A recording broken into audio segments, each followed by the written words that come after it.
Assalamualaikum, di dapur Bunda Santi lagi. Resep kali ini membuat kue bolu pandan keju. Bahan-bahan sudah tertulis di video. Ada telur, ada gula pasir,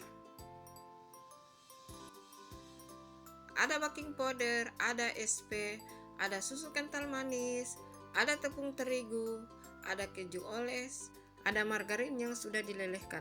Selanjutnya cara membuatnya sudah tertulis dan tertera di video. Nonton sampai habis ya, jangan lupa like, komen, dan subscribe. Juga jangan skip iklan. Semoga resepnya bermanfaat. Terima kasih.